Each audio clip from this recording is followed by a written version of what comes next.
90% dos lares brasileiros têm pelo menos um aparelho de TV. Antes mesmo de aprender a falar, as nossas crianças encontram na televisão um ponto de referência para hábitos e costumes. Mas que TV é essa que os pequenos assistem? Há uma programação na TV brasileira que atenda às necessidades de aprendizado das crianças?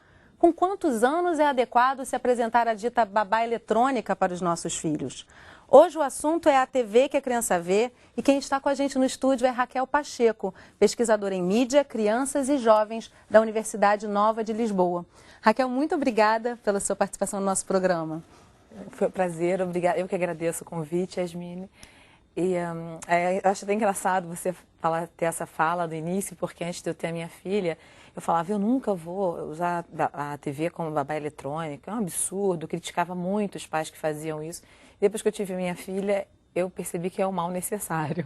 O conjuntinho bebê conforto com a televisão é excelente, né? Uma calma criança que é ótimo. Eu vou ser sincera a você, eu não cheguei a colocar no bebê conforto porque eu acho assim muito over. Hoje em dia os pais de mãe já colocam, né? Não no bebê conforto, mas quando ela já entendia mais, quando ela já gostava assim de assistir algum filme, um programinha com o Ana e tal. Eu realmente já coloquei muito filmezinho e ainda faço isso como forma de acalmar. A sua filha está com quantos anos? Ela está com 11 e eu tenho um outro menino, Arthur, com 6. É porque no ritmo que se tem hoje com as mães no mercado de trabalho, isso acaba sendo uma necessidade, até às vezes para tomar um banho a mãe coloca ali na frente da televisão, né? Eu também, hoje em dia, eu sou menos radical, até porque a gente tem que unir exatamente o que você falou. Tem que ir pelo caminho do meio, né? Não dá para ser radical. Então, se você colocar um bom filme para o seu filho assistir, não precisa ser um bom filme, mas um filme interessante, um filmezinho até da Disney, aqueles filmezinhos, né, de melhor qualidade, assim, que você veja que o enredo e que seja uma coisa interessante, ou então um programa ou um horário, né, que você veja que é um desenho animado mais interessante, ou uma série, né, que tem os valores melhores, eu acho que não há mal nenhum nisso. Então vamos falar que valores são esses, porque parece meio complicado a gente entender sobre o olhar de quem são esses valores mais adequados. Ou seja, hoje um filme padrão desses de cinemão, né? Ele está inadequado para as crianças ou transmite algum valor positivo? Você percebe alguma qualidade no sentido educativa? Olha, eu enquanto pesquisadora, enquanto investigadora, eu uso muito a intuição. Enquanto mãe, eu uso muito mais, né? Porque normalmente a academia usa-se muito pouco a intuição. E eu já costumo usar isso no meu trabalho. Enquanto mãe, eu uso a minha intuição, acho que 90%, né? E a experiência de outras mães, e outras... Claro, a ciência é fundamental, né? Não tenho o que falar, o que a gente faz na academia, a ciência, mas eu acho que a ciência unida à intuição é fundamental. Acho que isso daí é o futuro, né? Então, eu acho que com as crianças é mais ainda. Eu acho que os pais têm que usar, assim, um pouquinho da intuição e sentar para assistir com eles, por exemplo. O que meu filho gosta de assistir? Vamos supor, o Ben 10, né? O Cartoon. O Cartoon, eu morei em Portugal há muito tempo. Mais de quase 10 anos. E lá a gente quase não assistia o Cartoon, porque é muito americanizado, né? Eles assistiam muito mais... O Disney também mas aí o Disney já tem toda uma proposta mais para a Europa. Mais pedagógica também, talvez. E aqui, meu filho, por exemplo, adora assistir o Cartoon. Então eu vou lá, comecei a assistir o que ele assistia no Cartoon. Parei para sentei com ele para ver o que o Arthur está assistindo no Cartoon. Não dá para assistir. Não dá para assistir. É guerra, uns monstros, umas coisas que não tem valor, traição, não tem nem enredo. É uma coisa assim completamente batistaca, né? Aquela música batistaca, é como se fosse um produto audiovisual reproduzido no desenho animado, né? Não tem como uma criança de 6 anos assistir aquilo. Você você usa a sua intuição, você fala, que valor isso passa para o meu filho? O que isso daí traz para o meu filho? Entendeu? Não precisa nem ser uma pesquisadora, eu podia ser uma empregada doméstica e ter o meu filho e falar, poxa, isso aí não tem nada a ver com aquilo que eu aprendi, nem com aquilo que eu quero que meu filho aprenda. Então foi a partir daí que a gente começou a negociar essas coisas lá em casa, né? E Cartoon é só... Eu acho que o Garfield é do Cartoon, não sei. Por exemplo, o Garfield ele adora, é bonitinho, é aquele...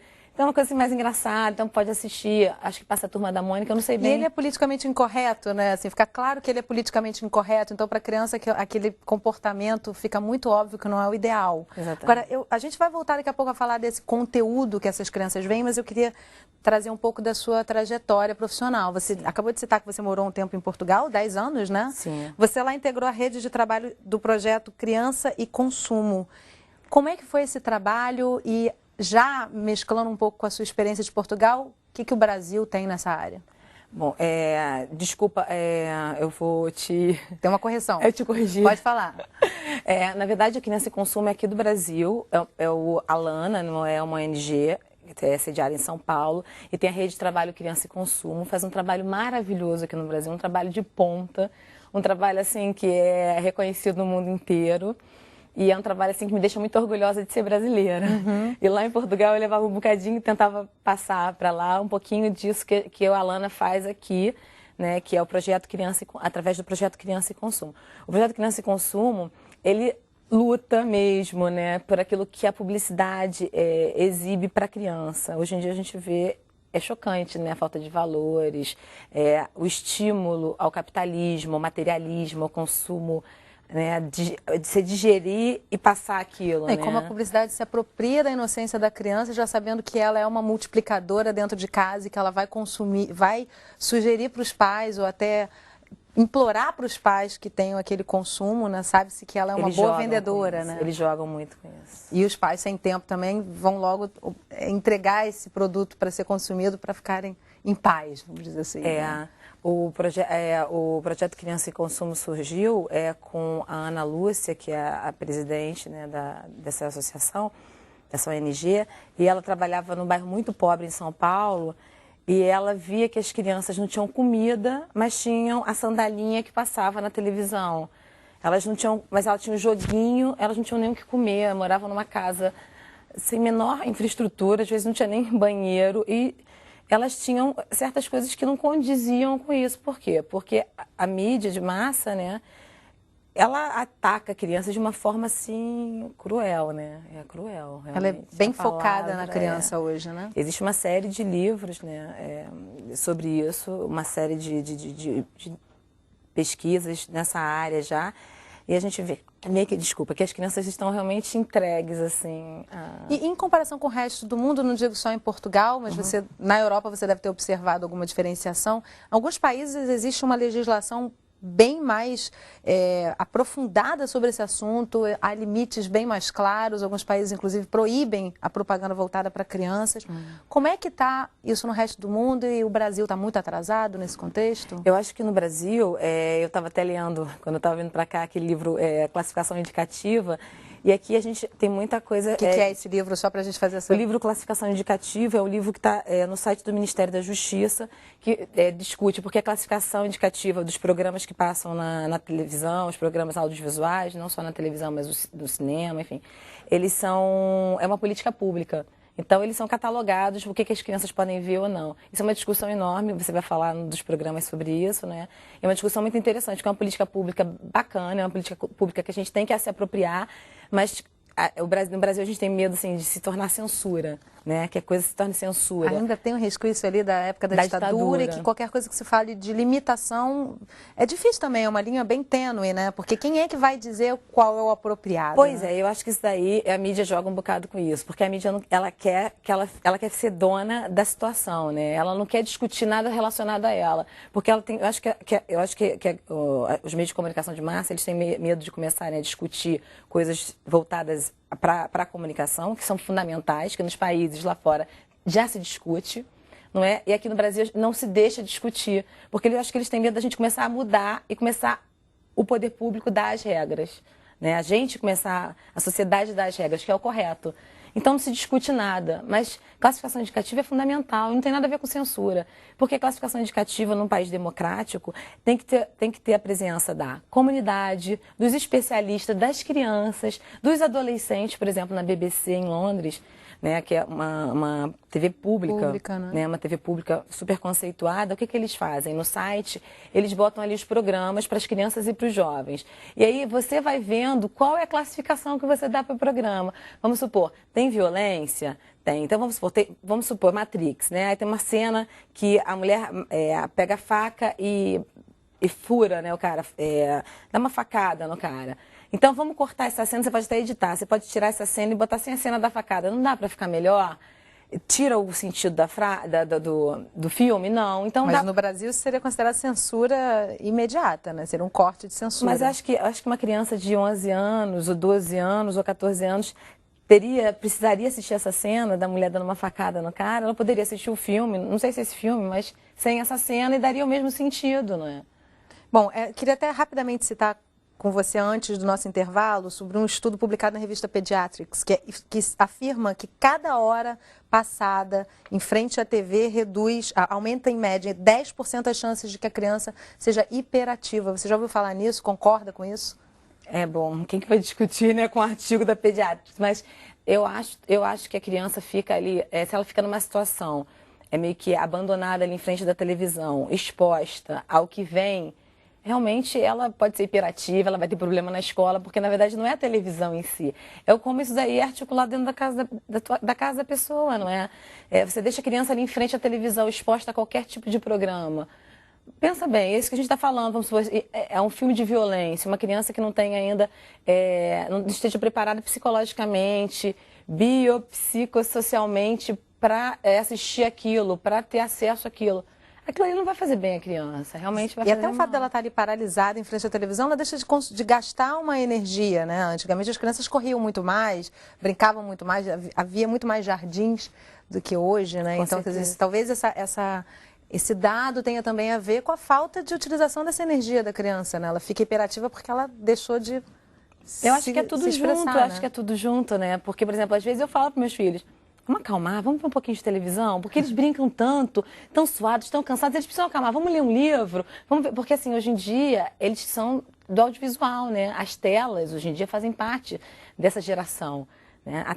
Não tem como não ter tela, tudo tem tela. E a televisão até te sai um pouquinho do papel de vilã com a inserção do computador, do PC dentro da casa das crianças. É verdade. Né? A criança com 2 anos já está 2, 3 horas na frente do computador. É verdade. Hoje em dia, acho que daqui a pouco acho que não vai ter nem como a gente separar, né? Assim, vai ser tudo mais... Não tem como falar de televisão sem falar de internet sem falar de televisão, né? Até de cinema, acho que a tela, né? Acho que a tela, de uma maneira geral, faz parte da vida deles, mas tudo tem que ter um critério, né? Eu acho que você não pode deixar ali exposto a qualquer coisa, né? Bom, Raquel, a gente vai continuar conversando. Quero, em seguida, falar com você sobre como a TV pode incentivar a brincadeira também. Isso também é uma temática importante, né? Saber se existe uma programação adequada para que essa criança brinque diante da TV. Será que isso é possível? A gente vai fazer um rápido intervalo, mas volta já. Não saia daí.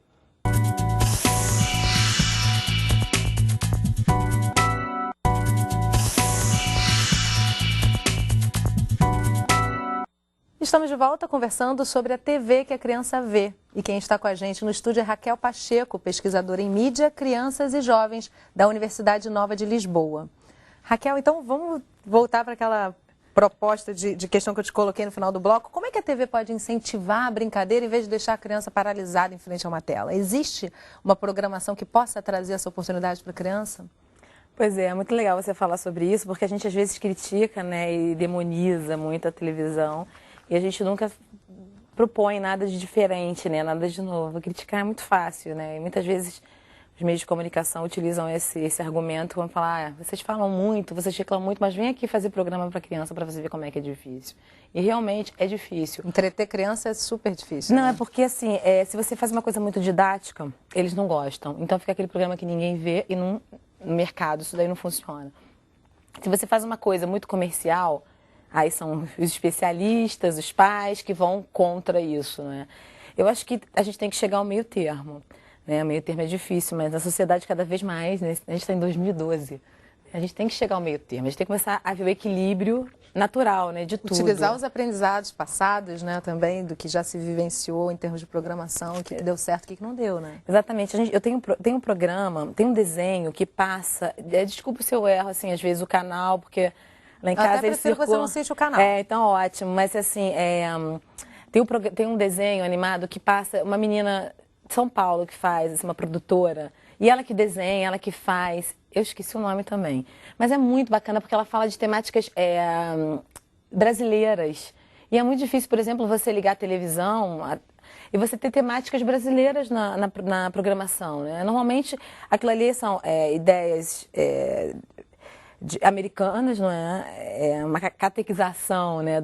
Japonesas também estão com bastante japonesas, força, né? E fica muito nisso, né? Quando eu morava em Portugal, eu via que tinha uma temática mais europeia, mas, por exemplo, não tinha uma temática portuguesa.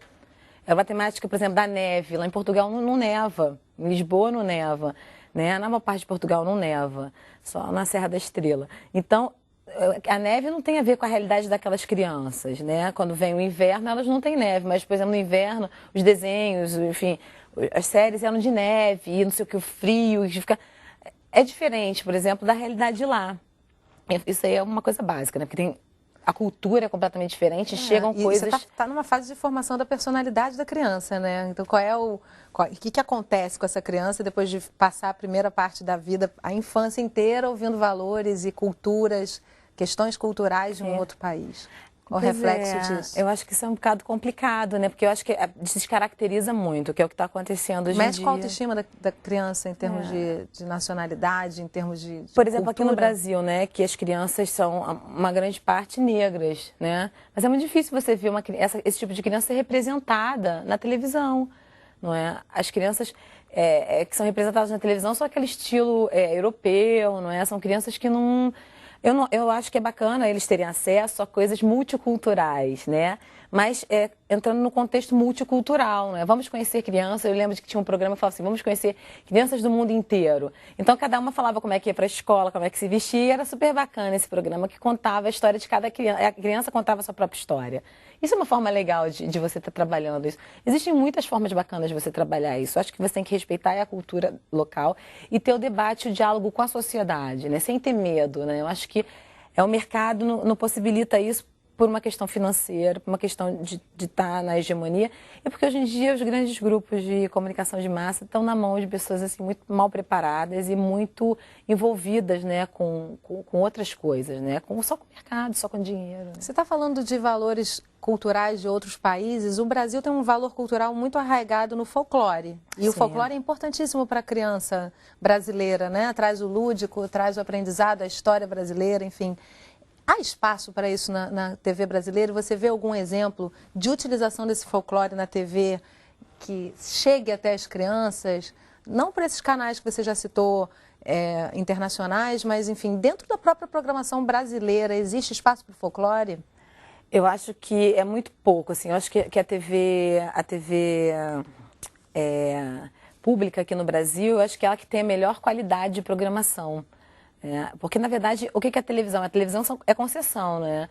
E a concessão é uma concessão pública. Somos nós, né, que deixamos aquele grupo ter aquela concessão. Mas eles não trabalham em favor da comunidade. Eles trazem coisas que vão vender, ou então que eles estejam comprometidos com o que vem de fora, ou com que eles vão ganhar mais dinheiro, ou que vão vender com mais facilidade. É o que a gente já falou, com esse consumo, né, que não é cultural, né, entretenimento, que você consome rapidamente e vai embora. Por exemplo, eu vou citar uma série que é a Hannah Montana, né? Ela, por exemplo, foi consumida, digerida, as meninas viam, compravam os produtos, faziam as coisas. Os produtos vêm sempre juntos, né? De certa forma, sempre há o produto atrelado. Né? É um pacote, né? Um pack junto com aquele produto audiovisual. É um lançamento de um mundo que você vai gastar dinheiro com aquilo. É a roupa, é tudo. Eu acho que a gente tem que começar a pensar nessas armadilhas. Mas pensando numa televisão de qualidade, isso daí não caberia.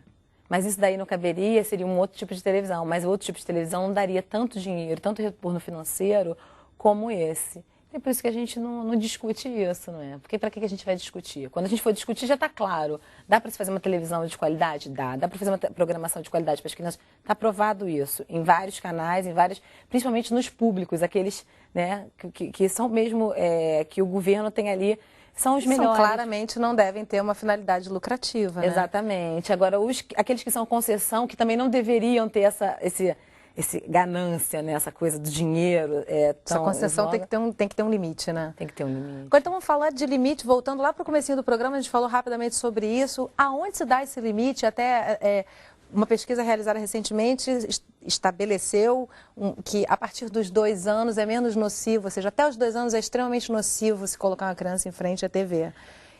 Quais são esses limites? Existe uma idade? Ou varia de criança para criança? Eu acho que não tem necessidade da gente colocar uma criança, até que ela interaja com a televisão, até que ela interaja com aquilo que ela está vendo, até que ela queira estar ali. Pois é, o meu filho interagia com 1 ano de idade, ele conversava com o apresentador do telejornal, e aí aquele dia eu falei, bom, eu realmente não vou poder botar ele mais no bebê. Já está na hora, né? Já está na hora dele assistir. Não, de não assistir, porque a gente com 1 ano ele já está se comunicando, se trocando ideia com o apresentador do maior telejornal da TV brasileira. Você não acha isso bacana? Não, com 1 ano eu acho preocupante. Diz que ele discutiu com...